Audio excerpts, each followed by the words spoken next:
से सहयोग नहीं मिला असम।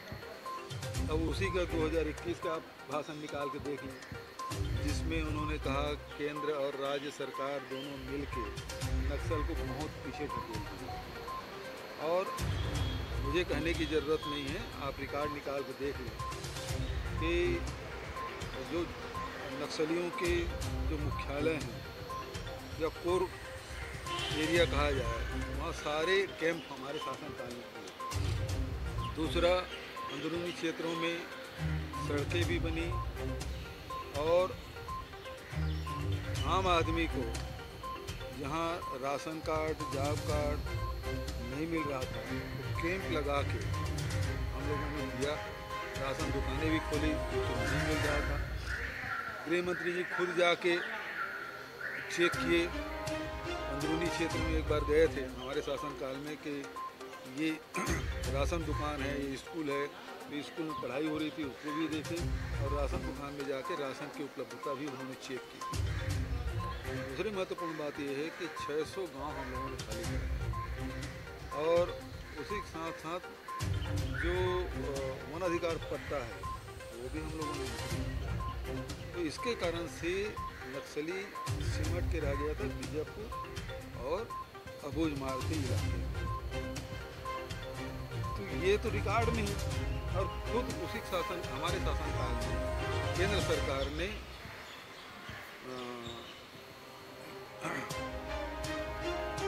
केसकाल और कौन सी जिला हुआ नहीं जी कोंडागांव जिला को नक्सल मुक्त किया गया। तो हमारे शासन की उपलब्धि हमारे शासनकाल में हुआ ना, और केंद्र सरकार ने की। तो केंद्रीय गृह मंत्री जी झूठ बोलेंगे ये बेहद दुर्भाग्यजनक हुआ। और हमारे शासनकाल में ये हुआ कि नक्सलियों को घेर के मारने की रणनीति बनी और बड़े नक्सली या तो सरेंडर किए या वो हताहत हुए। ये हमारे शासनकाल में हुआ। नहीं तो इसके पहले तो कैंपों में ही रहते थे हमारे जवान। मलेरिया मुक्त बस्तर की नहीं तो स्थिति ये थी कि नक्सल के गोली से हमारे जवान कम शहीद होते थे बनिस्बत मच्छर के काटने से मलेरिया से मौत होती। किस बात देखो, जहाँ अधिकार होगा वहाँ फिर जिम्मेदारी। तो दोनों प्रकार से बातें हैं। बहुत सारी जिम्मेदारियाँ जिला अध्यक्षों को दिया जाएगा और अधिकार भी संपन्न बनाएगा। अमित शाह जी अभी आए थे। आपको कुछ पता है? थोड़ा सा प्रकाश डालो ना, क्यों नहीं हो रहा है? पता है, इसलिए बता पा रहे हैं कि एक अनार 100 बीमार है। किसको बनाए किसको ना बनाए। विष्णु जी शेष सैया में बढ़िया शेष ना के सैया विश्राम कर रहे हैं। जब जो हो जाने।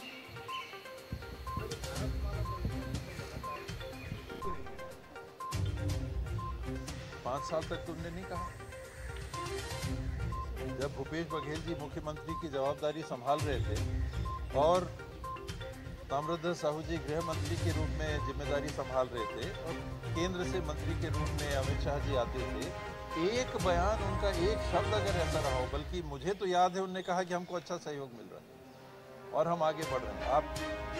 आप मीडिया के साथी हैं, आप उठा सकते हैं, अब उनके बयान आप देख सकते हैं। और ये उन्होंने स्वयं कहा, जहाँ तक मुझे याद आता है, कि हमें पूरा सहयोग मिल रहा है। आज ऐसा कहना मैं समझता हूँ कि एक किसी सीमित उद्देश्य की पूर्ति के लिए, सीमित अर्थात किसी राजनीतिक लाभ लेने के उद्देश्य से इस प्रकार का कहा जा रहा है, जो नहीं होना चाहिए। नक्सली समस्या जैसी गंभीरतम समस्या के संदर्भ में राजनीति का कोई स्थान नहीं होता, दलगत राजनीति।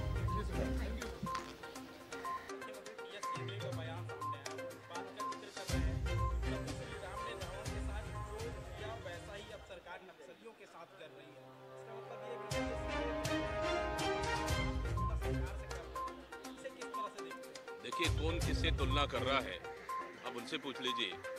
लेकिन नक्सली मुद्दे पे कांग्रेस का स्टैंड क्लियर है कि भारतीय जनता पार्टी के सरकार में नक्सली पूरे प्रदेश तक बढ़ गए थे और जिस तरह से गृह मंत्री लगातार बस्तर आ रहे हैं, तो कहीं ना कहीं ये नक्सलियों का आड़ में बस्तर के खनिज संपदा को अपने चंद उद्योगपतियों को सौंपने के लिए, देने के लिए वहां जमीन तलाश करने आ रहे हैं। और साथ ही अब उन्होंने तो कह दिया है कि नक्सली हमारे भाई हैं, तो स्वाभाविक सा है भारतीय जनता पार्टी तो नक्सली भाई है, तो अब भाई भाई मौसेरे भाई।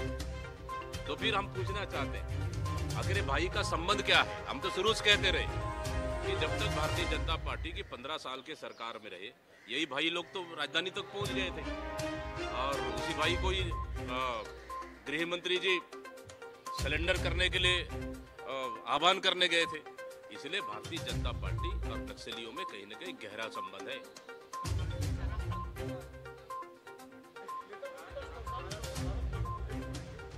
नहीं तो कब जांच कराएंगे भाई? हमारे नेता प्रतिपक्ष सदन में मांग कर रहे हैं, प्रदेश कांग्रेस अध्यक्ष लगातार मांग कर रहे हैं कि केंद्र सरकार की पैसा है, भारतमाला योजना को परियोजना को जांच कराना चाहिए। साथ ही स्वास्थ्य विभाग में इतना बड़ा घोटाला हुआ है, उसकी जांच कराना चाहिए। आखिर कब जांच कराएंगे? क्यों नहीं जांच करा रहे? जांच नहीं कराने का कारण तो बता दे। परेशान होने का सवाल क्या है? प्रदेश की एक एक जनता की गाड़ी कमाई का पैसा है, केंद्र सरकार की पैसा है, डबल इंजन की सरकार है, तो अगर जांच से डर क्यों रहे? जांच से क्यों भाग रहे? इसलिए क्योंकि इस जांच में अगर जांच होगी ईडी और सीबीआई से, तो भारतीय जनता पार्टी के नेता भी शामिल है। इसलिए अपने नेताओं को बचाने के लिए कहीं न कहीं जांच से सरकार भाग रही है। अब क्या है, अब भारतीय जनता पार्टी में निगम मंडल आने के बाद इतना सिर फुटबॉल की स्थिति बन चुका है, इतना गुटबाजी उभर चुकी है, कई नेताएं तो निगम मंडल को वापस कर दे रहे हैं। मतलब सोच लीजिए कि भारतीय जनता पार्टी में ईमानदार और मेहनत करने वाले नेता कम, वो जो नेताओं के आगे पीछे चापलूसी करने वाले उनको पद मिला है, तो स्वाभाविक सा है जो ईमानदारी के साथ काम किया, मेहनत की है पार्टी के लिए, उनकी नाराजगी तो स्वाभाविक सा है। तो निगम मंडल में संतुष्ट नहीं कर पा रहे हैं, तो मंत्रिमंडल को सोच दीजिए। मुझे लगता है कि मंत्रिमंडल को आने वाला 4 साल तक इस तरह रखना चाहिए, ताकि उनको लालच और उनको उम्मीद में 4 साल और काम करा ले, लास्ट 1 साल में बना देना चाहिए सरकार को। जिलाध्यक्षों की जो बैठक हुई है उसमें बोला किस प्रकार की सुशासन दिवस? एक तरफ किसानों को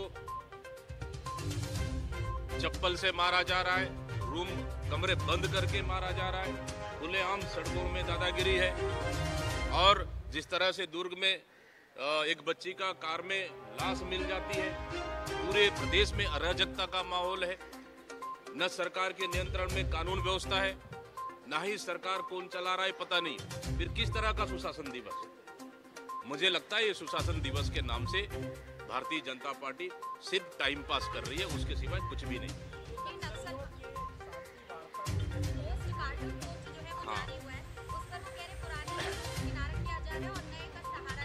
क्या है अब देखिए, भारतीय जनता पार्टी में कुछ तो हो नहीं रहा है, और सदस्यता अभियान जब भारतीय जनता पार्टी चलाए तो अपने कार्यकर्ता, अपने नेताओं को बड़ा लालच दिए कि जो ज़्यादा सदस्यता अभियान बनाएगा उनका मुख्यमंत्री के साथ भोजन होगा, उनका प्रधानमंत्री के साथ भोजन होगा, उनका गृह मंत्री के साथ भोजन होगा, उनके साथ खाना खाएंगे। अब तो ये कर नहीं पा रहे, क्योंकि उनको पता है कि पूरे सदस्यता अभियान फर्जी बनाए ये लोग, तो न प्रधानमंत्री न मुख्यमंत्री के साथ बैठ नहीं पा रहे, न भोजन नहीं कर पा रहे। वहीं हमारे नेता, हमारे जिला अध्यक्ष 1 to 1 चर्चा कर रहे हैं, बंद कमरे में चर्चा कर रहे हैं, तो भारतीय जनता पार्टी को स्वाभाविक सा है, तकलीफ तो होना ही है। तो अगर उनके नेता उनके साथ बैठ के खाना नहीं खा पा रहे हैं, इसमें हमारी क्या गलती है भाई? हमारे नेता जिला अध्यक्ष से चर्चा कर रहे हैं, इससे बेहतर क्या हो सकता है? तो कहीं ना कहीं खिसियाई बिल्ली खंबा नोचे का काम कर रही है भारतीय जनता पार्टी। अभी हमारे राष्ट्रीय अध्यक्ष माननीय मल्लिकार्जुन खड़गे जी हमारे नेता प्रतिपक्ष लोकसभा माननीय राहुल गांधी जी के नेतृत्व में अभी देश के तमाम जिलाध्यक्षों के साथ चर्चाएं हुई है और साथ में कहा है कि आने वाला समय में संगठन को मजबूती देने के लिए और पारदर्शिता बरतने के लिए तो जिलाध्यक्षों को भी पावर देंगे। जो अभी पावर है उससे और बेहतर रूप से उनको पावर देंगे ताकि संगठन को मजबूती मिल सके। इसके लिए भी मुझे उम्मीद है कि बड़ा निर्णय इस अधिवेशन में हो सकता है। अब जो भी प्रक्रिया है अब तो आने वाला समय में अधिवेशन के बाद ही अब प्रक्रिया पेश होगी।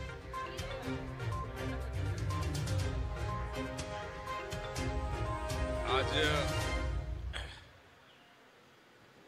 राष्ट्रीय अधिवेशन में शामिल होने के लिए गुजरात जा रहे हैं और कल 8 और 9 तारीख को 2 दिन गुजरात के अहमदाबाद में अधिवेशन होना है।